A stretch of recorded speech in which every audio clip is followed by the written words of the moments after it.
आज सुबह से ही राम प्रसाद जी के घर में कोहराम मचा हुआ था। दोनों बहुएं के झगड़े और जोर जोर से चिल्लाने की आवाज़ें बाहर आते जाते लोगों को भी सुनाई दे रही थी। लेकिन फिर भी बहुएं चुप होने का नाम ही नहीं ले रही थी। अब घर का आंगन कुरुक्षेत्र के मैदान में तबलीत हो चुका था। बड़ी बहू गुस्से में चिल्लाते हुए छोटी बहू से बोली, सारी खीर चुपचाप गटक गई और किसी को पता भी नहीं चला कि खीर कहाँ गई। तो छोटी बहू की ऊंची आवाज़ में बोली, अच्छा, और जो सारी सब्जी आप और आपके वो निठल्ले पति चट गए कर गए उसका क्या? आपने क्या सोचा था कि चालाकी सिर्फ आप लोगों को ही दिखाई जाती है? तो बड़ी बहू सुमन ने कहा, हाँ, तो घर का राशन भी तो मेरे पति की कमाई से आता है। तेरा पति करता ही क्या है? क्या मतलब आपका? मेरा पति निठल्ला है, कोई काम नहीं करता। छोटी बहू गुर्राई तो आंगन में एक तरफ पलंग पर बैठे राम प्रसाद जी ने गहरी सांस भरी और पत्नी शारदा जी को कहा, ये दोनों फिर से शुरू हो गई क्या? और कोई काम ही नहीं है इन दोनों को? तो शारदा जी ने बड़ी शांति से जवाब दिया, अजी ये तो रोज का नाटक इन लोगों का, आपको चिंता करने की जरूरत नहीं है। जब तक ये एक दूसरे को अच्छे से सुना नहीं देती इन्हें चैन नहीं आएगा। तभी एक करकती आवाज़ आई, मैं कहती हूँ चुप हो जा, नहीं तो जुबान खींच लूँगी। अच्छा, हाथ तो लगा कर देख। लड़ाई अब और उग्र हो चुकी थी। दोनों बहुएं सुमन और अनीता एक दूसरे की तरह बढ़ ही रही थी। अब बात सिर्फ जुबान की नहीं बल्कि हाथापाई की ओर जा रही थी। तभी दोनों के पति बीच में आ गई। सुनील गुस्से से दौड़ते हुए आया और सुमन का हाथ पकड़कर खींचते हुए उसे अंदर ले गया। छोटे बेटे राजेश ने भी अपनी पत्नी को फटकारते हुए कहा, चुप रहो और अंदर चलो, रोज रोज का तमाशा है तुम्हारा। दोनों बहुएं अंदर तो चली गई लेकिन उनके क्रोध की अग्नि कम नहीं हुई। अंदर जाते ही राजेश ने अपनी पत्नी से कहा, तुम्हें बार बार समझता हूँ इस तरह मत किया करो। हर बार तमाशा क्यों करती हो?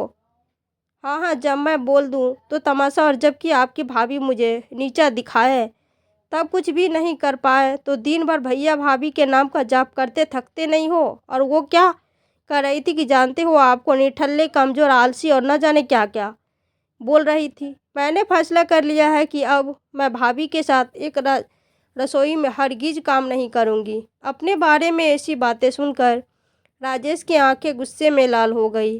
क्या भाभी ने ऐसा कहा? हाँ, और अगर यकीन नहीं हो रहा तो जाकर खुद पूछ लो। अब दोनों भाइयों का खून खौल चुका था। दोनों गुस्से में आंगन में आ गए। पीछे पीछे दोनों बहुएं भी आ गई। तब लड़ाई सिर्फ देवरानी जेठानी की ही नहीं बल्कि दोनों भाइयों के बीच भी टकराव शुरू हो गई। सुनील ने दहाड़ते हुए कहा, छोटे, समझाओ अपनी पत्नी को। उसने सुमन को जो कहा है उसके लिए माफ़ी मांगे। तो राजेश ने पलटकर जवाब दिया, क्यों भैया, लड़ाई भाभी ने शुरू की है, फिर मेरी पत्नी क्यों माफ़ी मांगेगी? पूछो तो क्या क्या नहीं बोला उन्होंने। अच्छा, तो इतना जहर भर दिया है तुम्हारी बीवी ने हमारे खिलाफ? सुनील ने कहा, तो सुमन की बात की भी बोली तो ठीक है, आज तो फैसला हो ही जाए। अनीता भी तमतमाते हुए बोली, हाँ, हो जाने दो फैसला। कब तक रोज रोज की ये किस्ता खिस्ताना चलती रहेगी? तभी शारदा जी आगे बढ़ी। उनकी आवाज़ में गुस्से से ज़्यादा बेबसी झलक रही थी। तुम लोग क्या कर रहे हो? जरा भी शर्म नहीं आती ऐसी बातें करते हुए? तुम्हारे बाबूजी बीमार रहते हैं, कम से कम उनकी तबीयत का तो ख्याल किया करो लिया होता। लोग क्या कहेंगे? एक ही घर में रहते हो लेकिन झगड़ा पूरे दिन करते हो। अपनी माँ की बात सुन अनीता ने सुनील ने गुस्से से हाथ ऊपर उठाते हुए कहा, आप बीच में मत बोलिए माँ, आज निपटारा होकर ही रहेगा। छोटा बेटा राजेश भी अब पूरी तरह से बेफिक्र हो चुका था। उसने कहा, तो देर की किस बात की भैया, बाबूजी भी यही है और अम्मा जी भी। रोज रोज की इस किचकिच से तो अच्छा है बंटवारा हो ही जाए। राम प्रसाद जी जो अब तक चुपचाप सब कुछ सुन रहे थे। गहरी सांस लेते हुए बोले, थोड़ा तो सोच समझकर बोला करो। एक ही घर में रहते हुए बंटवारे की बात कर रहे हो। छोटी मोटी बातें तो होती ही रहती है। घर में 4 बर्तन होंगे तो खनकेगी भी। फिर इसका मतलब ये तो नहीं कि घर तोड़ दिया जाए। तो बड़े बेटे सुनील ने 2 टूक जवाब दिया, बाबूजी, अब हम यही चाहते हैं कि हर रोज का बंटवारा हो जाए, हर चीज़ का बंटवारा हो जाए। अगली सुबह दोनों भाइयों ने गांव के सरपंच जी को अपने घर बुला लिया। सरपंच जी जैसे ही आंगन में पहुंचे तो उन्होंने देखा कि पूरा परिवार पहले से ही वहां मौजूद था। शारदा जी और राम प्रसाद जी एक कोने में चुपचाप बैठे थे, जबकि दोनों बहुएं गर्व से सर उठाए खड़ी थी। सुनील ने सरपंच जी से कहा, सरपंच जी, हमने आपको एक ज़रूरी बात करने के लिए यहाँ बुलाया है। अब इस घर में एक साथ रहना मुश्किल हो गया है, इसीलिए हम चाहते हैं कि घर का बंटवारा कर दिया जाए। तो सरपंच ने राम प्रसाद जी की ओर देखा तो अभी खामोशी थे। उन्होंने गहरी सांस भरते हुए कहा, राम प्रसाद जी, बेटों की शादी के बाद उनका अपना परिवार हो जाता है, ऐसे में बंटवारे की बात आ ही जाती है। अगर यही हाल है तो देर करने का कोई फायदा नहीं। राम प्रसाद जी ने एक नज़र अपनी पत्नी शारदा जी पर डाली, जिनकी आंखें छलछलाने को थी। उन्होंने गहरी आवाज़ में कहा, ठीक है, अगर यही मेरी औलाद की खुशी है तो कर दो। घर के 2 हिस्से। अगले दिन गांव की पंचायत बैठी और पूरा गांव ये देखने के लिए इकट्ठा हो गया कि राम प्रसाद जी का परिवार, जो कभी एकता की मिसाल हुआ करता था, आज 2 हिस्सों में बंटने जा रहा है। सबसे पहले घर का सारा सामान 2 हिस्सों में बांट दिया। रसोई के बर्तनों से लेकर अनाज तक हर चीज़ का हिस्सा हुआ। फिर दोनों बहुएं ने अपने अपने दहेज में आया फर्नीचर अपने अपने हिस्से में ले लिया। यहाँ तक कि घर के मंदिर में रखी भगवान की मूर्तियाँ भी दोनों बहुएं ने आपस में बांट ली। फिर कौन सी जमीन जायदाद किसके हिस्से आएगी ये भी तय कर लिया। घर के आंगन के बीच में एक लकीर खींच दी, जो अब दोनों भाइयों की सीमाएं तय कर दी थी। दुकान और खेतों की भी बंटवारा कर दिया।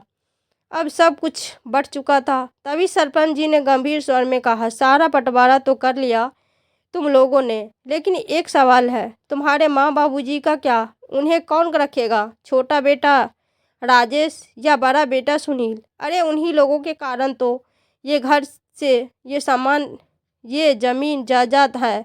वो कहाँ रहेंगे? कुछ सोचा तुमने उनके बारे में? ये सुन पूरे आंगन में सन्नाटा सा छा गया। सुनील और राजेश एक दूसरे का चेहरा देखने लगे।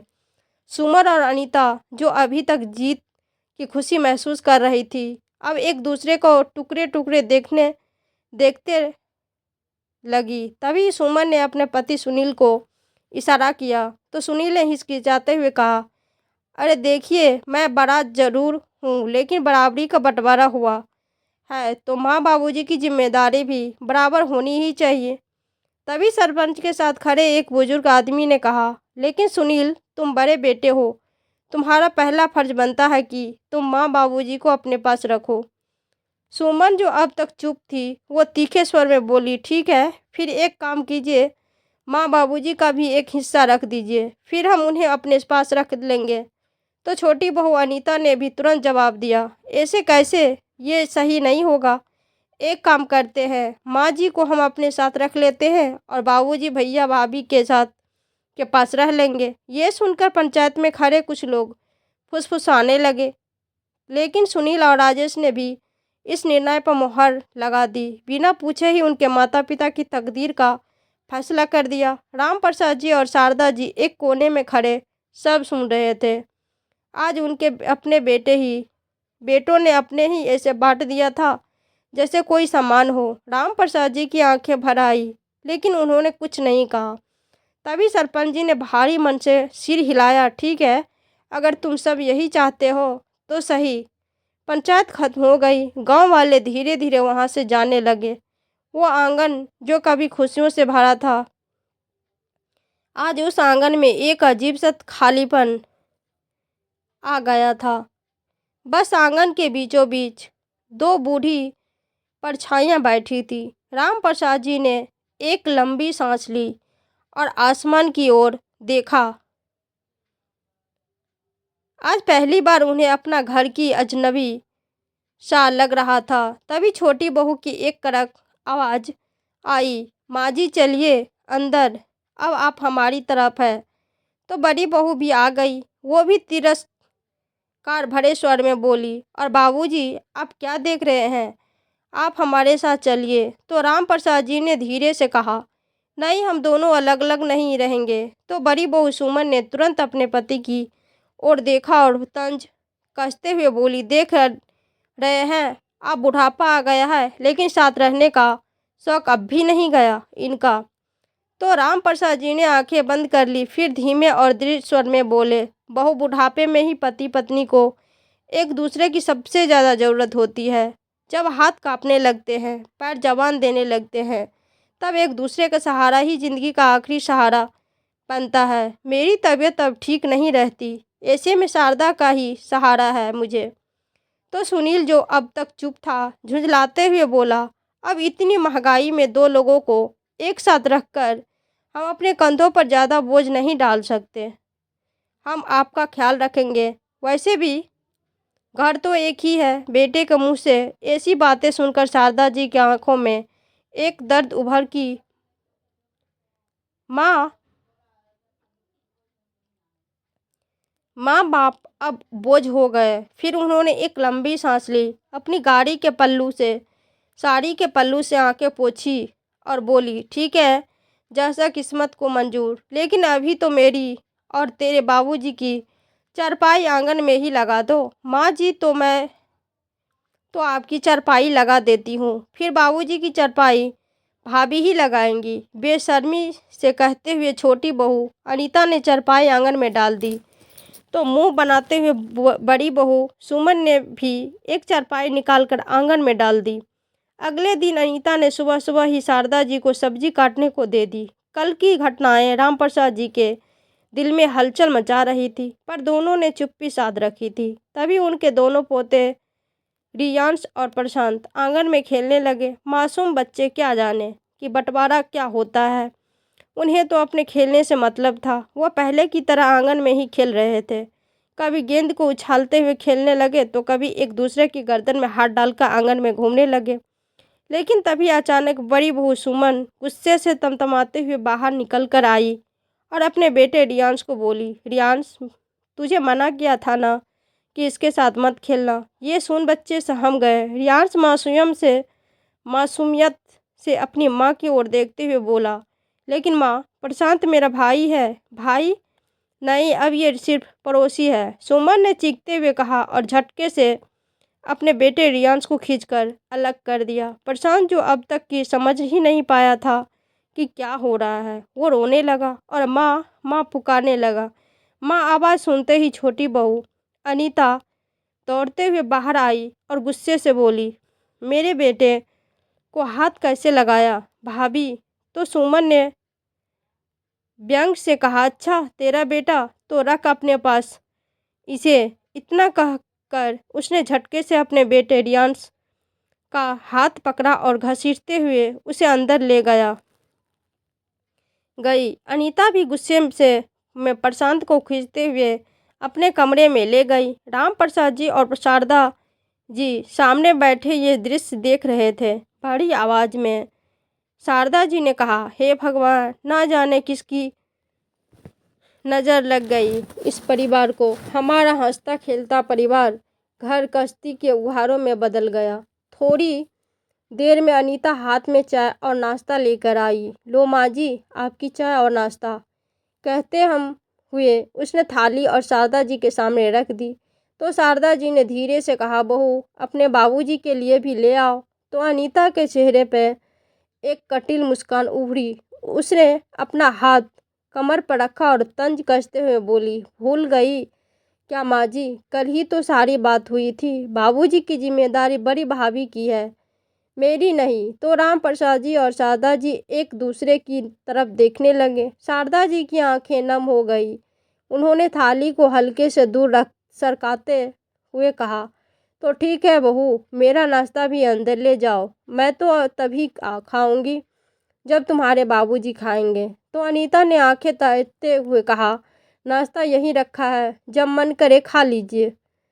बार बार गर्म करके देने का वक्त नहीं है मेरे पास, कहकर वो पैर पटकते हुए अंदर चली गई। राम प्रसाद जी और शारदा जी आहत हृदय के साथ एक दूसरे को देखने लगे। तभी शारदा जी बोली, कोई बात नहीं जी, हम एक साथ खा लेते हैं। कहते हुए वो थाली अपने पति के पास ले गई। लेकिन जैसे ही उन्होंने एक निवाला खाया, तभी बड़ी बहू सुमन भी हाथ में थाली लिए बाहर आई और उन्हें देखते ही बोली, ये क्या आप अनीता के हाथ का बना खाना खा रहे हैं? क्या मैं आपको खाना न बना कर देती? अरे नहीं बहू, अनीता बहू ने तुम्हारी सास को पहले खाना दे दिया था और वो तो मेरे खाए बिना खाना नहीं खाती ना, इसलिए एक निवाला भोजन का खा लिया था। अच्छा ठीक है, लेकिन अभी यही खाना खाइए। बोलकर बहू जैसे ही थाली वापस ले जाने लगी तो राम प्रसाद जी ने कहा, कोई बात नहीं बहू, मुझे भूख भी नहीं है, लेकिन ये बताओ सुनील कहाँ है? सुमन ने कुछ कहने के लिए मुंह खोला ही था कि सुनील खुद ही बाहर आ गया। वो जल्दी में दुकान जाने के लिए निकल रहा था। राम प्रसाद जी ने उसे अपने पास बुलाया और उसके हाथ में एक चश्मा पकड़ाते हुए बोले, बेटा जाते जाते अपनी माँ का ये चश्मा लेकर जाना, 2 दिन से टूटा हुआ चश्मा पहन रही है, दुकान के पास ही चश्मा वाला है, ठीक करवा देना। तो सुनील ने अनमने ढंग से चश्मा पकड़ाने के लिए हाथ बढ़ाया ही था कि सुमन ने हल्की सी खांसी के साथ उसे इशारा किया तो सुनील वहीं ठिठक गया। उसने नजरें चुराई और झिझकते हुए बोला, बाबूजी ये चश्मा छोटे को दे दीजिए, वो ठीक करवा देगा। मेरे पास अभी टाइम नहीं है। इतना कहकर वो तेजी से दरवाजे की ओर बढ़ गया। शारदा जी ने अपने पति की ओर देखा, उनकी आंखें भर आई थी, लेकिन राम प्रसाद जी सिर्फ मुस्कुरा दिए। शारदा जी ने अपना टूटा हुआ चश्मा उठाया और वापस आंखों पर लगा लिया तो राम प्रसाद जी आंगन में पड़ी चारपाई पर बैठे हुए गहरी सोच में डूब गए। उनके चेहरे पर दर्द और बेबसी साफ झलक रही थी। उन्होंने भारी आवाज में कहा, ना जाने शारदा, हमने कौन सा पाप किया था जो हमें ये दिन देखने पड़ रहे हैं। शारदा जी जो बगल में बैठी थी धीरे से उनके कंधे पर हाथ रखते हुए बोली, चिंता मत करो जी, भगवान पर विश्वास रखो, सब ठीक हो जाएगा। 10-15 दिन ही हुए थे। अब रामप्रसाद जी पूरी तरह समझ चुके थे कि बेटों के दिलों में उनके लिए अब कोई जगह नहीं बची है। हर रोज़ कुछ ना कुछ ऐसा होता जिससे उनका मन टूटता चला गया।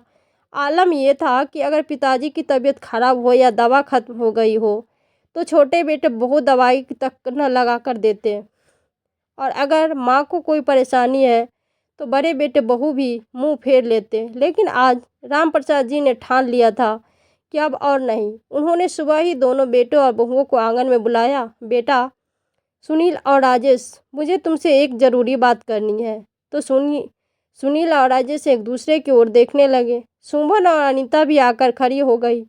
राम प्रसाद जी ने गहरी सांस ली और सीधे शब्दों में कहा, अब बहुत हो गया, मैं और शारदा अलग नहीं रह सकते। हमने फैसला कर लिया है, हम हमेशा साथ रहेंगे। लेकिन बाबूजी, घर तो एक ही है ना, बस खाना ही तो अलग अलग बनता है, छोटे बेटे ने व्यंग से कहा।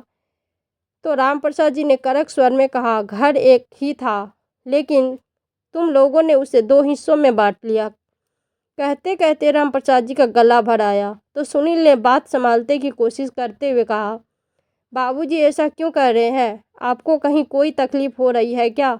तो राम प्रसाद जी हल्के से मुस्कुराए, लेकिन उस हंसी में एक दर्द था। तकलीफ? अरे ये पूछो कि सुख क्या दिया तुमने हमें। अब तो बस एक ही चीज़ चाहिए, मैं और शारदा एक साथ रहेंगे। अब हमसे ये बंटवारा और सहन नहीं होता। तो सुनील और राजेश एक दूसरे की ओर देखने लगे। इधर छोटी बहू अनीता भी परेशान हो गई। वो तो सिर्फ अपनी सास को अपने पास रखना चाहती थी, दिन भर काम जो करवाती थी उनसे। उधर बड़ी बहू सुमन इतने दिनों से ये देखकर जल रही थी कि उसकी देवरानी सास को साथ में रखकर मौज में है और उसे बीमार बाबूजी को बिठाकर रोटी खिलानी पड़ रही है। कुछ देर की चुप्पी के बाद सुमन कुछ सोचते हुए बोली, मेरे पास एक हल है। तो राम प्रसाद जी ने उसकी ओर देखा। और माँ दोनों एक साथ रह सकते हैं, लेकिन बारी बारी से। ये सुन राम प्रसाद जी चौंक गए। मतलब? तो सुमन समझाने लगी। मतलब ये कि एक महीना आप देवर जी के पास रहेंगे और एक महीना हमारे पास। इस तरह आप दोनों साथ में रहेंगे और किसी पर ज़्यादा बोझ भी नहीं पड़ेगा। तो राम प्रसाद भी सतम रह गए। उन्होंने आवक होकर अपने बेटों को और देखा। तो अब हम लोग कोई सामान हो गए हैं जिसे एक महीने तक एक घर में रखो और फिर दूसरे घर में भेज दो। शारदा जी की भी आंखें छलक आई। खैर बेटे वो ही फैसला कर चुके थे। राम प्रसाद जी और शारदा जी की जिंदगी का बंटवारा हो चुका था। इस महीने उन्हें बड़े बेटे सुनील और बहू के साथ रहना था। लेकिन अब तक उनकी परेशानियां कम नहीं हुई थी, क्योंकि सुमन तो सिर्फ खाना पकाने का काम करती, बाकी सारा काम शारदा जी से करवाती थी। दिन भर काम करके थक कर टूट जाती थी। वो राम प्रसाद जी को ये देखकर बिल्कुल अच्छा नहीं लगता, लेकिन शारदा जी उन्हें कुछ कुछ भी कहने से मना कर देती। दिन यूं ही बीतने लगे। आज सुनील और सुमन अपने बच्चों को लेकर बाहर खाना खाने चले गए, लेकिन किसी को ये बात याद नहीं रहा कि घर में बूढ़े माँ बाप के लिए भी कुछ बनाकर ले जाएं। राम प्रसाद जी और शारदा जी आंगन में बैठे बैठे अपने बेटे बहू का इंतजार कर रहे थे, लेकिन वो लोग अभी तक नहीं आए। कभी कभी शारदा जी खुद ही उठकर रसोई में कुछ बना लेती थी, लेकिन आज तबीयत ठीक नहीं थी। आखिरकार हिम्मत जुटाकर शारदा जी छोटी बहू अनीता के कमरे की ओर बढ़ी। बहू उन्होंने पुकारा तो अनीता फ़ोन में व्यस्त थी। उसने अनमने ढंग से सिर उठाया। क्या हुआ माँ जी? बहू तेरे बाबूजी भूखे हैं, अगर खाना पड़ा हो तो मुझे दे दो। उन्हें दवा भी खानी है, मेरी तबीयत ठीक नहीं है। और बड़ी बहू न जाने कब तक आएगी। तो छोटी बहू ने बिना कोई भाव दिखाए जवाब दिया, माँ जी खाना तो खत्म हो गया, इस समय कुछ नहीं बचा है। शारदा जी को उम्मीद थी कि अनीता उठकर 2 रोटियां बना देगी, लेकिन वो दोबारा अपने फ़ोन में व्यस्त हो गई। शारदा जी चुपचाप बयाकर बैठ गई, फिर खुद ही उठकर थोड़ा दूध गर्म किया और राम प्रसाद जी को उसके साथ दवा दे दी और खुद भूखे सो गई। रात को जब तक बड़े बेटे बहू घर लौटे, तब तक वो दोनों सो चुके थे। बड़ी मुश्किल से 1 महीना निकला तो छोटे बेटे बहू के पास आ गए। यहाँ भी दोनों की वही हालत थी। एक रात शारदा जी की तबीयत अचानक ज़्यादा बिगड़ गई। उन्हें पेट में दर्द और उल्टियाँ हो रही थी। ये देख राम प्रसाद जी घबरा गए। उन्होंने बड़ी मुश्किल से उठकर अपने बेटे को आवाज़ लगाई, सुनील बेटा ज़रा बाहर तो आओ। सुनील अपनी पत्नी सुमन के साथ अनमने ढंग से बाहर आया। अनीता भी कमरे से बाहर निकल कर आई तो राम प्रसाद जी कांपती आवाज़ में बोले, बेटा तेरी माँ की तबीयत कुछ ठीक नहीं लग रही, जल्दी से डॉक्टर को बुला दो। तो सुनील ने थोड़ी देर तक माँ को देखा, फिर बेपरवाही से बोला, बाबूजी छोटे को कहिए ना, आप दोनों की जिम्मेदारी इस महीने उसकी है। अरे वो तो शहर से बाहर गए हैं, अब मैं तो इन्हें डॉक्टर के पास ले जाने से रही। छोटी बहू अनीता ने तुनकते हुए कहा। तो सुमन झुंझलाकर बोली, अच्छा तो हम क्यों उठाए इनके इलाज का खर्चा, और वैसे भी बाबूजी इस उम्र में बीमारियां तो लगी रहती है ना, खा लिया होगा कुछ उल्टा सीधा, आराम करेंगी तो ठीक हो जाएगी। राम प्रसाद जी ने लाचार नज़रों से अपने बेटों को देखा। बेटा ये माँ है तेरी जो तकलीफ़ में है। तो सुनील भी अपनी पत्नी के सुर मिलाते हुए बोला, अरे बाबूजी माँ को एसिडिटी की दिक्कत है, शायद इस कारण से ऐसा हो रहा है, एसिडिटी की दवा दे दीजिए, ठीक हो जाएगी। तो राम प्रसाद जी ने धीरे से कहा, लेकिन बेटा एक बार डॉक्टर को दिखा देते। तो वो इतना ही बोले कि सुनील ने उबासी लेते हुए कहा, बाबूजी कल छोटे को यह देना, वो ले जाएगा डॉक्टर के पास। अब इतनी रात को हमें भी चैन से सोने दो और खुद भी सो जाओ। इतना कहकर सुनील और सुमन अपने कमरे में चले गए। अनीता ने भी एक नज़र शारदा जी पर डाली और मुंह फेर कर अंदर चली गई। आंगन में सिर्फ 2 बूढ़े बैठे रह गए। शारदा जी करवटें बदलती रही और राम प्रसाद जी उनकी पीठ सहलाते हुए रहे। सारी रात दोनों नहीं सोए। अब सुबह का सूरज निकलने को था। अब उनका छोटा बेटा भी घर लौट आया था। उन्हें थोड़ी राहत महसूस हुई कि अब शायद कोई उनकी बात सुनेगा। रामप्रसाद जी ने उठकर अपने छोटे बेटे को आवाज़ दी, बेटा, तुम्हारी माँ को डॉक्टर को दिखाने जाना है, उनकी तबीयत ठीक नहीं है। तो छोटे बेटे ने आंखें मलते हुए कहा, अभी तो मैं बहुत थका हुआ हूँ बाबूजी, अभी सोने दो, आप बड़े भैया को कह दीजिए। रामप्रसाद जी आशा लिए बड़े छोटे बेटे के पास गए। सुनील बेटा, तेरी माँ बहुत बीमार है, डॉक्टर के पास ले चल। तो सुनील ने लापरवाही से मोबाइल को स्क्रॉल करते हुए जवाब दिया, बाबूजी, मेरे पास टाइम नहीं है, वैसे भी इस महीने आप छोटे के पास है तो उसकी जिम्मेदारी बनती है कि वो माँ को दिखाकर लाए। बेटों की इस बात सुनकर रामप्रसाद जी खामोशी से खड़े रह गए। वो भी बीमार रहते थे और अब उनके अपने बेटे उनकी पत्नी की बीमारी को भी अपनी जिम्मेदारी मानने तक को तैयार नहीं थे। उन्होंने एक पल दोनों बेटों की ओर देखा। किसी ने कोई जवाब नहीं दिया। तो रामप्रसाद जी ने गहरी सांस ली और कांपते हाथों से शारदा जी को सहारा दिया और अपने पास रखे कुछ पैसे उठाकर अपनी पत्नी को ऑटो में बिठाकर खुद ही अस्पताल की ओर निकल पड़े। अस्पताल पहुंचते ही डॉक्टर ने जांच की और ऑपरेशन का बोलकर उन्हें भर्ती कर लिया। तो रामप्रसाद जी ने अपने दोनों बेटों को फ़ोन किया। दोनों ने पहले तो फ़ोन नहीं उठाया, फिर कई कोशिश के बाद छोटे बेटे से बात हुई। बाबूजी, हम आते हैं, कहकर उसने फ़ोन रख दिया। दोपहर में सुनील और सुमन आए। थोड़ी देर के बाद छोटे बेटे बहू भी पहुंच गए। सुनील के अंदर आते ही लापरवाही से पूछा, क्या हुआ बाबूजी, माँ ठीक है ना? तो रामप्रसाद जी ने थकी हुई आवाज़ में कहा, बेटा, डॉक्टर ने कहा है कि तुम्हारी माँ का ऑपरेशन करना होगा, 50,000 रुपये लगेंगे। ये सुनकर दोनों बेटे एक दूसरे का मुंह ताकने लगे। छोटे बेटे ने थोड़ा खांसते हुए कहा, बाबूजी, इतनी रकम? अचानक से तो सुनील ने भी राजेश की बात को आगे बढ़ाते हुए कहा, हाँ बाबूजी, इतने पैसे हमारे पास तो नहीं है, बैंक से निकालने पड़ेंगे, थोड़ा वक्त लगेगा। तो रामप्रसाद जी ने कहा, हाँ बेटा, जितना जल्दी हो सके तुम पैसों का इंतजाम करो। सुनील और राजेश हाँ में सिर हिलाते हुए अस्पताल से निकल गए। रामप्रसाद जी हर आधे घंटे के बाद फ़ोन लगाते रहे, लेकिन किसी ने फ़ोन नहीं उठाया।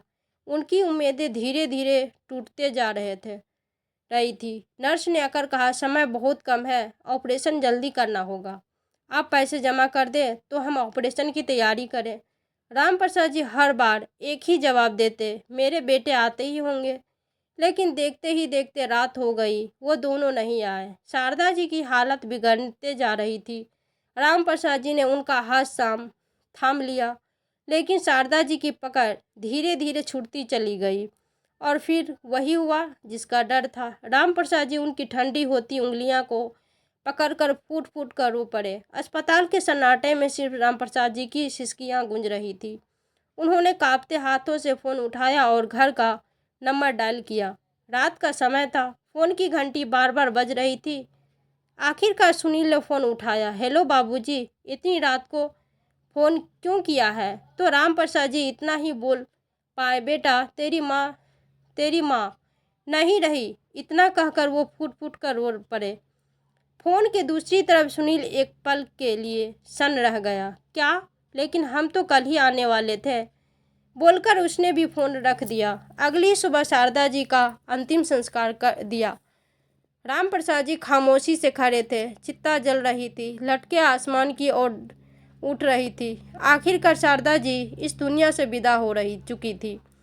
घर लौटते वक्त रामप्रसाद जी के पैर लड़खड़ाने लगे। उन्होंने घर के दरवाजे पर कदम रखा, पर अब वो घर उन्हें अपना नहीं लग रहा था। उनकी नज़रें चारपाई की ओर उस जगह पर गई जहां शारदा जी बैठा करती थी। अब वहां सिर्फ एक खाली जगह थी। रामप्रसाद जी वहीं बैठ गए, गुमसुम खोए हुए इस दुनिया में अकेले रह गए थे। बेटे और बहुएं अपनी अपनी जिंदगी में व्यस्त हो चुके थे। घर कोने में शारदा जी की यादें बसी थी। कभी उन्हें लगता कि वो किचन से आवाज़ देगी, कभी लगता चाय लेकर अभी आ जाएगी, लेकिन वो तो मात्र कल्पना में ही रह गई थी। अब कोई उनका हालचाल पूछने वाला नहीं था। धीरे धीरे अब राम प्रसाद जी भी दोनों बहुओं को बोझ लगने लगे। एक दिन सुमन बड़बड़ाते हुए सुनील से बोली, सुनो जी, अब बाबूजी दिन भर बीमार पड़े खांसते रहते हैं, काम वाम तो कुछ करते नहीं, बस बोझ बने बैठे हैं। तभी छोटी बहू अनीता भी बात करते हुए बोली, सही कह रही हो भाभी, अब अम्मा भी तो कम से कम घर के कुछ काम में मदद तो कर देती थी, लेकिन अब ये बूढ़ा काम करना काज का, दुश्मन अनाज का, इसलिए इन्हें अब वृद्ध आश्रम भेज देते हैं। वहाँ उनके जैसे और भी लोग होंगे। तो सुनील और राजेश भी एक दूसरे की ओर की तरफ देखने लगे। फिर सुनील ने कहा, बात तो सही है, हम भी अपने काम धंधे में उलझे रहते हैं। जब राम प्रसाद जी को इस फैसले के बारे में बताया तो उनकी आंखें नम हो गई। वो कुछ नहीं बोले और चुपचाप दोनों बेटों के साथ वृद्ध आश्रम जाने के लिए निकल पड़े। गाड़ी जैसे जैसे आगे बढ़ रही थी, राम प्रसाद जी की आंखों में बेचैनी बढ़ती जा रही थी। उन्होंने खिड़की से बाहर देखा, परिचित रास्ते पीछे छूटते जा रहे थे। मंजिल अजनबी थी। थोड़ी देर बाद गाड़ी एक इमारत के सामने रुकी। बोर्ड पर लिखा था, सहारा वृद्ध आश्रम। ये देख राम प्रसाद जी का दिल बैठ गया। उन्होंने नजरें ऊपर उठाई और कांपती आवाज में पूछा, बेटा, क्या अब मैं तुम्हारे साथ नहीं रहूँगा? तो सुनील ने सर झुका लिया और राजेश ने सहमति जताते हुए कहा, बाबूजी, यहाँ आपकी अच्छी देखभाल होगी, आपके जैसे और भी बुजुर्ग यहाँ होंगे। तो राम प्रसाद जी की आंखें नम हो गई। उन्होंने कमज़ोर आवाज़ में पूछा, क्या वहाँ तुम दोनों में से कोई नहीं होगा? उनका ये सवाल सुनकर दोनों बेटे अंदर तक हिल गए, लेकिन उन्होंने कोई जवाब नहीं दिया। अंदर जाकर राम प्रसाद जी ने आखिरी बार अपने बेटे को निहारा, फिर मन से बोले, अब मुझे यहाँ से वापस ले जाने मत आना, मैं वापस नहीं आऊँगा। कहते हुए वो नम आँखों से अंदर चले गए। कुछ देर बाद दोनों भाई चुपचाप गाड़ी में बैठे और वहाँ से चले गए। अब राम प्रसाद जी अकेले पड़ गए थे। पत्नी का साथ छूटा तो बेटों ने भी वृद्धाश्रम छोड़ दिया। परिवार के नाम पर अब सिर्फ यादें बची थी। उनके पास शुरुआत में राम प्रसाद जी को कुछ भी अच्छा नहीं लगा। हर चीज़ अजनबी, हर चेहरा नया था, लेकिन वो अजानते थे कि आंसू बहाने से कुछ नहीं बदलेगा। फिर दिल को समझाने लगे कि कम से कम यहाँ कोई बहू उन्हें ताने तो नहीं मारेगी, अब बेटे उन्हें बोझ तो नहीं समझेगा। धीरे धीरे उन्हें साथी बुजुर्गों के साथ अच्छा महसूस होने लगा। उनकी तबीयत भी सुधरने लगी। सबके साथ रोज़ सुबह योग और व्यायाम करना उनकी दिनचर्या बन चुकी थी। वो फिर हंसने लगे थे, अपनी ज़िंदगी आराम से जीने लगे थे। इधर राम प्रसाद जी के बिना घर में बहुओं के मन को शांति मिल गई थी। न कोई सेवा करनी थी और न कोई जिम्मेदारी उठानी थी। सुनील और राजेश भी पूरी तरह निश्चित थे। समय ऐसे ही चलता रहा, लेकिन एक दिन अचानक ये कैसे हो सकता है? पिताजी हमारे साथ इतना बड़ा अन्याय कैसे कर सकते हैं? सुनील ने कोर्ट का आदेश हाथ में पकड़ते हुए सत्तम स्वर में कहा। तो ये सुनकर राजेश और दोनों बहुएं भी अचंभित रह गई। क्या हुआ, आखिर बात क्या है? सुमन ने हैरानी से पूछा। तो सुनील ने कहा, अरे, कोर्ट की तरफ से ये मकान खाली करने का आदेश मिला है, और तो और खेतों की ज़मीन भी अब हमारी नहीं है। लेकिन पिताजी ने तो जायदाद का बंटवारा कर दिया था, न सारी जायदाद तो हिस्सों में बांट भी दी थी, फिर अब अचानक क्या हो गया उन्हें? तो राजेश ने अपने माथे का पसीना पोंछते हुए कहा, उन्होंने जायदाद सिर्फ 2 हिस्सों में बांटी थी, हमारे नाम नहीं की थी। अभी भी पूरी संपत्ति पिताजी के नाम पर ही है। हम उन्हें वृद्ध आश्रम छोड़ आए, इसीलिए उन्होंने भी अपना सातिर दिमाग लगाया होगा ताकि हम सब लोग बेघर हो जाए। तभी सुनील ने गहरी सांस ली और घबराहट भरे स्वर में बोला, हाँ, कोर्ट के ऑर्डर आए हैं कि घर खाली करना है। तभी सुमन गुस्से से चिल्लाई, लेकिन उन्होंने ऐसा क्या क्यों? आप दोनों तो उनके अपने ही बेटे हो। तभी छोटी बहू भी चिढ़कर बोली, हाँ और नहीं तो क्या, और वैसे भी ये सारी संपत्ति बुढ़ाओ लेकर कहाँ जाएगा, उसके खुद के पैर तो कब्र में लटक रहे हैं। दोनों बहुएं बड़बड़ाने लगी। अब और कोई चारा न देखकर उन सब ने वृद्धाश्रम जाकर पिताजी से मिलने का फैसला किया और अगले ही दिन वृद्धाश्रम पहुंच गए। राम प्रसाद जी अपने कमरे में बैठे अखबार पढ़ रहे थे। सुनील और राजेश अपनी पत्नियों के साथ अंदर आए और उनके पैर छूकर भावुक स्वर में बोले, पिताजी हम आपको लेने आए हैं, अब आप हमारे साथ चलिए। तो राम प्रसाद जी ने हल्की सी मुस्कान के साथ उनकी ओर देखा और शांत स्वर में बोले, नहीं बेटा, अब नहीं, मेरा घर है, मैं यही खुश हूँ। राम प्रसाद जी के शांत चेहरे पर विश्वास झलक रहा था। उनकी आंखों में अब न दर्द था और न ही कोई शिकायत। नहीं पिताजी, वो हमारी गलती थी, अब हम अपनी गलती सुधारना चाहते हैं, सुधीर ने लगभग गिड़गिड़ाते हुए कहा। तो राजेश भी आंसू पोंछते हुए बोला, हाँ पिताजी, हम आपको यहाँ अकेले नहीं छोड़ सकते, आप चलिए हमारे साथ। लेकिन तभी राम प्रसाद जी निर्विकार भाव से बोले, अकेला रहे नहीं, अकेला तो मैं पहले था, अब तो बहुत से साथी है यहाँ मेरे पास। ये सुन सुनील और राजेश सर झुकाए खड़े रहे। फिर सुनील ने संकोच से पूछा, लेकिन पिताजी, हमें एक बात समझ नहीं आई, आपने अपनी संपत्ति हमसे छीन क्यों ली? तभी सुमन और अनीता भी मगरमच्छ के आंसू बहाते हुए बोली, हमारे बारे में सोचा तक नहीं पिताजी, हम कहाँ जाएंगे, और वो है कौन जिसे आपने हमारा हिस्सा दे दिया? तो राम प्रसाद जी ने गहरी सांस ली और बहुत इत्मीनान से कहा, तुम्हारा हिस्सा? जब तुमने अपने माँ बाप के प्रति कोई फर्ज ही नहीं निभाया तो आखिरकार की अपेक्षा कैसे कर सकते हो? क्यों दूं मैं तुम्हें कोई हिस्सा? क्यों सोचूं मैं तुम्हारे बारे में ही, जब तुमने मेरे और मेरी पत्नी के बारे में नहीं सोचा? अब अपनों के ठुकराया था वो मुझे गौरव से अपनाया, इसलिए अपनी पूरी संपत्ति मैंने इस वृद्धाश्रम को दान कर दी है। यही वो जगह है जिसने मुझे सहारा दिया। जब मेरे अपने बेटे ने मुझे ठुकरा दिया तभी दोनों बहुएं चिढ़ते हुए बोली, लेकिन बाबूजी, आपने ये अच्छा नहीं किया, ये तो सरासर अन्याय है। तो राम प्रसाद जी बोले, अन्याय कैसे बहू? अब जाकर न्याय हुआ मेरे और मेरी पत्नी के साथ। ऐसा मत कीजिए पिताजी, हमें माफ़ कर दीजिए, हमें आपकी जायदाद नहीं चाहिए, बस आपका साथ चाहिए। सुनील गिड़गिड़ाते हुए बोला, हाँ पिताजी, बस एक मौका और दे दीजिए। राजेश भी हाथ जोड़ते हुए बोला, लेकिन राम प्रसाद जी ने हल्की मुस्कान के साथ कहा, नहीं बेटा, अब ये रिश्ता सिर्फ नाम का रह गया है, दिल से नहीं। फिर उन्होंने एक गहरी सांस ली और कहा, अब तुम लोग जाओ और ये सीख लेकर जाओ कि माँ बाप कोई संपत्ति नहीं होते जिन्हें ज़रूरत के हिसाब से रखा जाए और ज़रूरत पूरी हो जाने पर उन्हें छोड़ दिया जाए। इतना कहकर राम प्रसाद जी वहाँ से उठकर बाहर टहलने निकल गए। बेटे बहुएं भी सर झुकाए भारी कदमों से लौट गए, लेकिन अभी वे जान चुके थे कि अपनी मूर्खता के कारण उन्होंने अपनी सबसे कीमती दौलत को खो दिया। तो दोस्तों, क्या राम प्रसाद जी ने अपनी ज़मीन जायदाद वृद्धाश्रम को दान देकर सही किया या गलत? अपनी राय कमेंट बॉक्स में ज़रूर बताएं।